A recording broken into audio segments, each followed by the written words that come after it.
Joe Biden is back. He got rolled out to give a speech to the American Bar Association, I think it is. That's actually a group of black lawyers, black attorneys.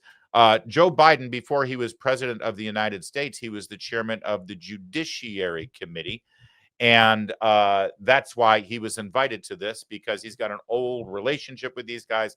They often give him money. So he came out for his speech. And there was a lot that was revealed that we're going to show you. And he was awful, of course, and we're going to have fun making fun of him there. He looked like a cadaver. But there was one moment where he was bragging about his civil rights track record, where it sounded like he admitted, no.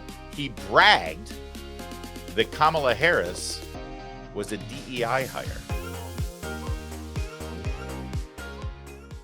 And we're going to show you that in just a second. But first, here is the electrifying moment when Joe Biden, dressed up in a tuxedo and looking super strong and healthy, entered the room. Take a look at this. Just a second here. Let's listen to the applause.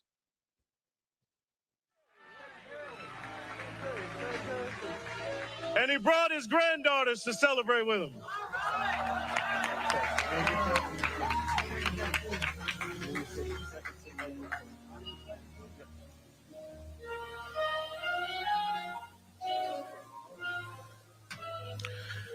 Please be seated.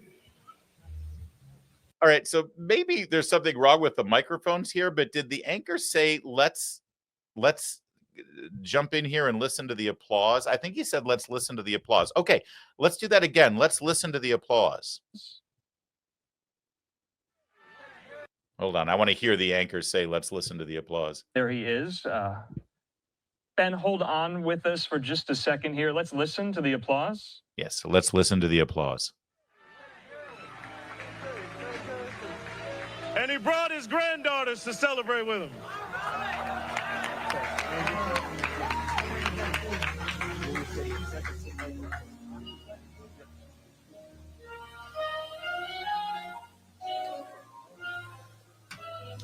I mean, there was a little bit of applause, I suppose.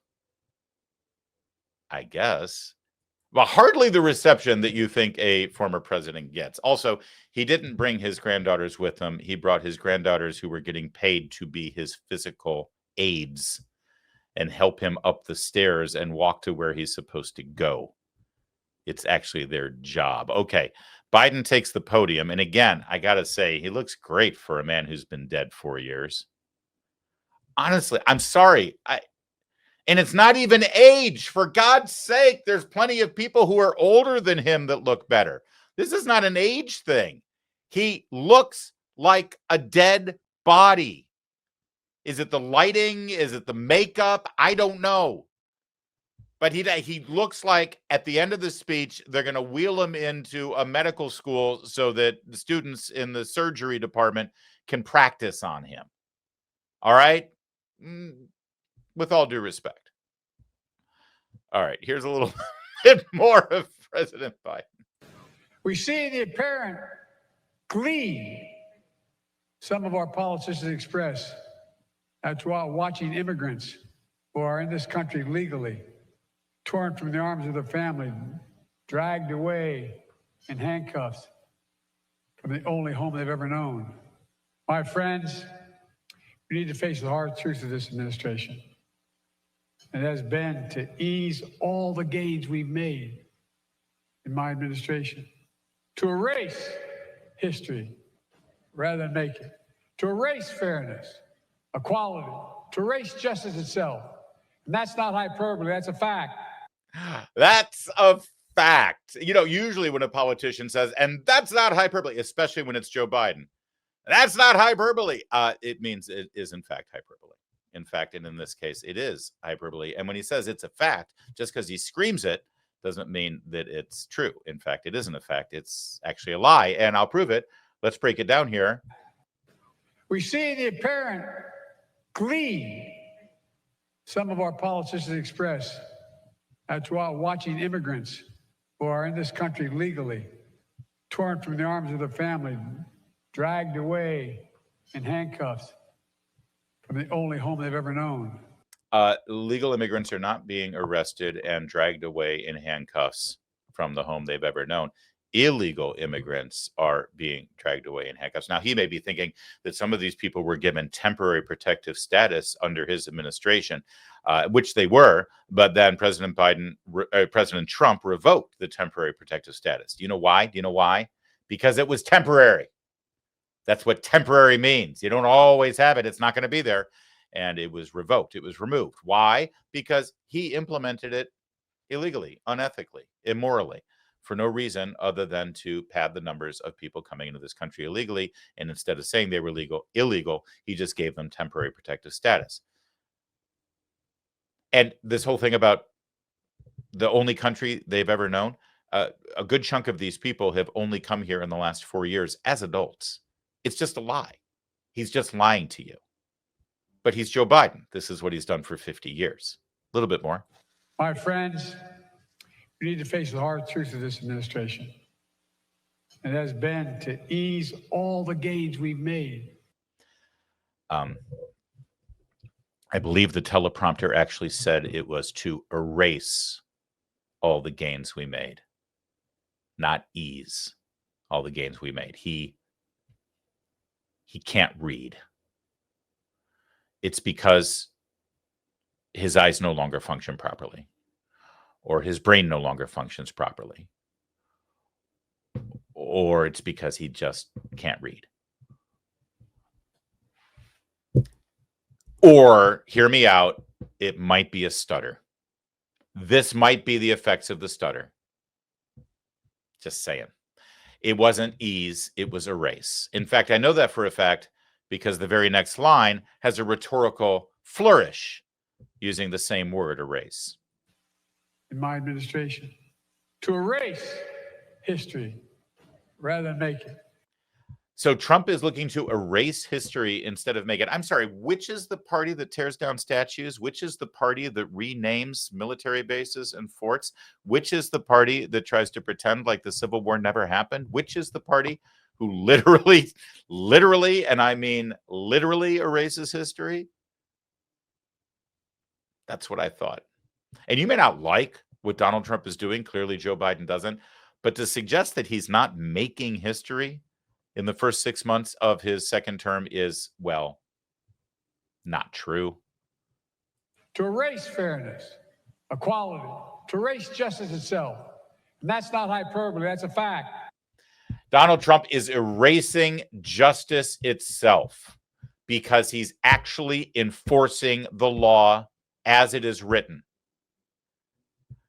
You have to be Joe Biden and a Democrat or a Trump hater with TDS to believe that the president of the United States, looking at the law, I guess he's talking about immigration, so looking at our immigration law and actually adhering to the law as Congress passed it and a prior president signed it into law, and you enforce those laws, that is erasing justice.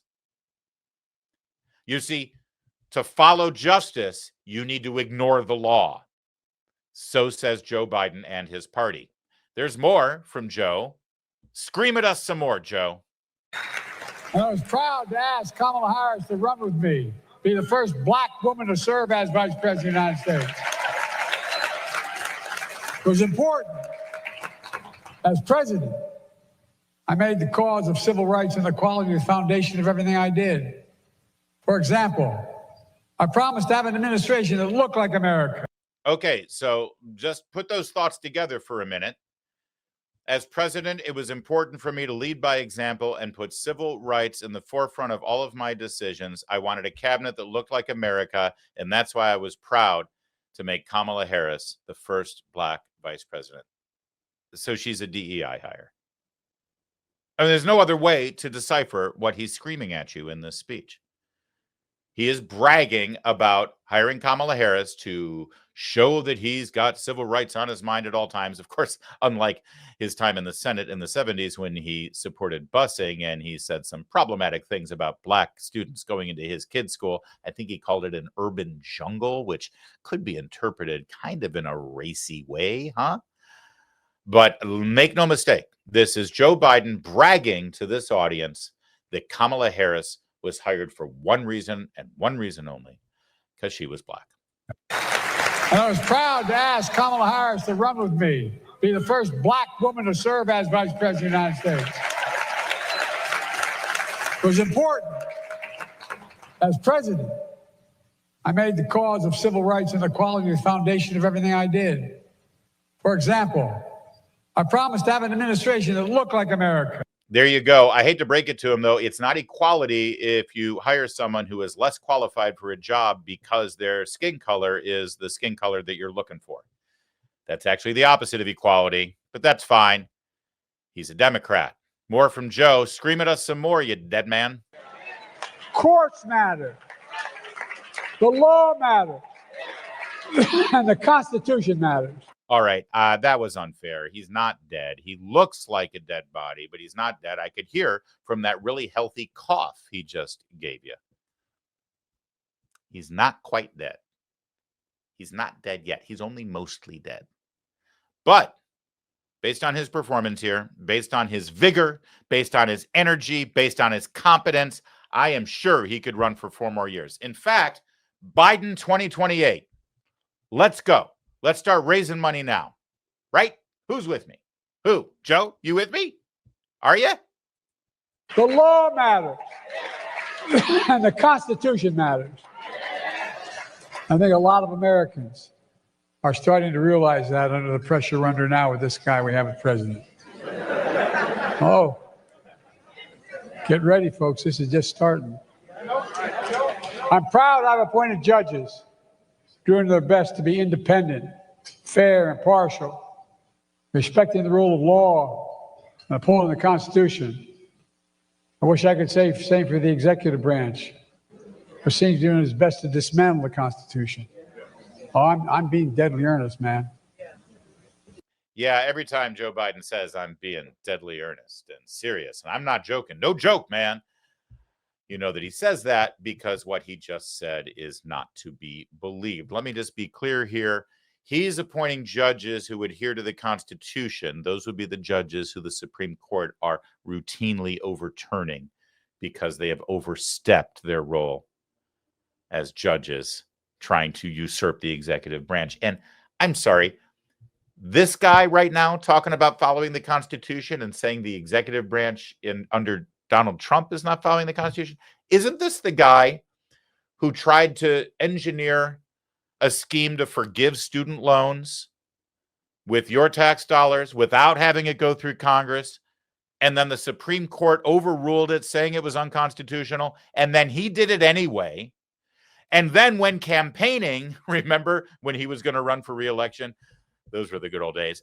When campaigning, he bragged about the fact that the Supreme Court told him he couldn't do it, but he did it anyway. And now he's claiming that Trump is defying the Constitution. Just want to be clear, Joe. I just wanted to be clear on that. So Joe Biden ain't going away. You see, Joe Biden has to pay the bills. Joe Biden has a lot of kids and grandkids that he has to support. And now that Hunter isn't sitting on boards of Ukrainian oil companies or selling paintings in LA, well, someone's got to make money. And he's the only one who has any sort of opportunity to be gainfully employed as long as he's still walking the planet. Now, good for Joe, because I don't want his family to go without a roof over their head or starve or whatever. So he's got to do what he's got to do. Here's the problem. If you're Kamala Harris, and you're obviously positioning yourself for 2028 with your new book out and not running for governor, Joe Biden is still going to be a problem. Remember, one of the biggest issues Kamala Harris had was when she was asked by The View, what would you do differently? And she couldn't think of anything while we were all suffering under that administration's policies. Well, that sort of dragged her down. Part of the reason why she lost is because she was burdened by the Biden administration, by the Biden policies. And until she can separate herself from that and say, yeah, you know what? I didn't have a lot to do with that. That was all Joe. She's stuck. So last night, while Joe Biden was giving this speech, screaming it at you and barely comprehending what his teleprompter said, she was on Stephen Colbert. And she was once again given the opportunity to have a little daylight between she and Joe. Did she? Let me say something about Joe Biden. I have an incredible amount of respect for him. I think that the way that we should be thinking about where we are right now is to remember that we had a president of the United States who believed in the rule of law, who believed in the importance of aspiring to have integrity and to do the work on behalf of the people. And that's where I'll leave that. Did people say to you, you should be prepared for this? There were some who did, but listen, it was Joe's decision, and he made that decision. There you go. So there's Kamala Harris once again keeping no distance between herself and Joe Biden. And any normal human being or political observer is watching that thinking, what the hell is she doing? If she really does want to run, why does she continue to embrace Joe and walk in lockstep with him? And I was wondering that myself. I mean, this was her big opportunity to sort of distance and sort of separate. It's been, 6 months since the inauguration. It's been 9-10 months since Election Day. It's like, But then this morning, I was watching the morning meeting on two-way. It's a nice thing, 9 a.m. Eastern time. Mark Halperin, Sean Spicer, and Dan Torrentine. Sean Spicer, friend of this program, friend of mine for that matter. And I fill in for Sean sometimes on this same show when he's out. And Mark Halperin, longtime DC political reporter, revealed something that I thought you might find newsworthy. I found it newsworthy. Go watch the whole show over there two-way and subscribe. But here's Mark revealing something that he has learned through his reporting about the Joe Biden-Kamala Harris relationship. What's really at play here? Is she really that loyal? Does she love that man that much that she will not say anything negative about him? Well, take a watch. All right, I'm going to break a little news here, okay? We talk all the time about, what did Kamala Harris know and when did she know it about his cognitive decline? I will tell you, and this has never been reported barely at all, if the Biden people decide that Kamala Harris is coming after Joe Biden, wait till you hear the Palin-esque stories about how much they tried to help her be prepared to be vice president and be in a position to run, and how much they decided not happening. She's not up to this. And if the Biden people feel threatened, you will hear stories about Kamala Harris as vice president that will not make her look good. Okay, so there's a closeness to the couples. It's not like they're at war currently, but I'm telling you, if Joe Biden feels threatened, if his people feel threatened by her, this is going to escalate in a big way, and she will have a hard time defending against the stories if that dam bursts.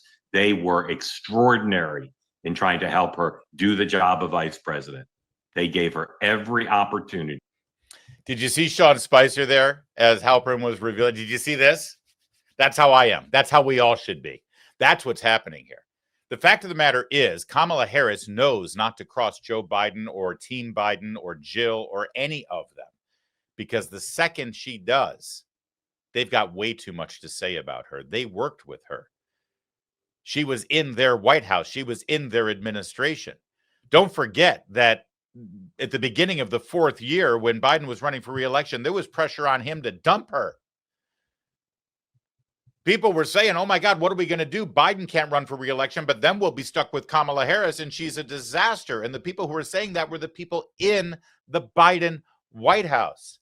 Don't forget that for 3 years as she was vice president, she fumbled everything. She didn't have one accomplishment that she could point at when she was running for president in those 107 days when she was the nominee. Think about it.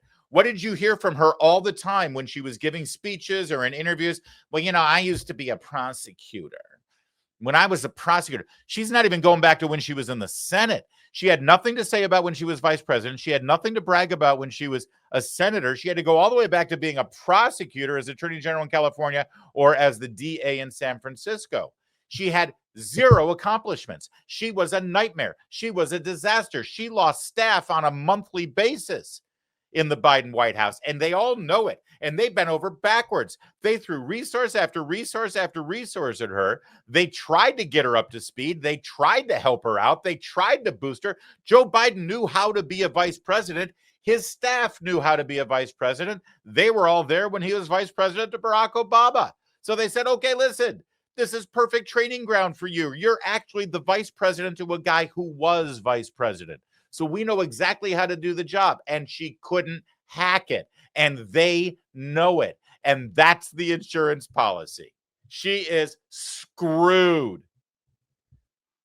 She can't win if she's tied at the hip to Joe Biden. And she can't separate herself from Joe Biden because they will destroy her. This is awesome. And I can't wait to see how it plays out, one way or the other. Maybe the entire play here is just sell books. Either way, the Biden-Harris connection will forever be the darkest time in American politics. And yet the media and the Democrats, as you just saw, continue to celebrate them. Joe keeps getting invited for hundreds of thousands of dollars to give a speech with a tuxedo on in front of a group, and he can barely make his way through it. He just got a $10 million advance for a book, a memoir, for a guy who can't remember anything. And Kamala Harris, of course, just got her book deal as well, to write her book about a failed campaign where she will never tell the whole truth. It's good to be a Democrat in America. You get rewarded even when you're a complete and total failure. But that's fine, because over here, we keep winning on the merits. We don't need their help. And we are not tired of winning, not by a long shot.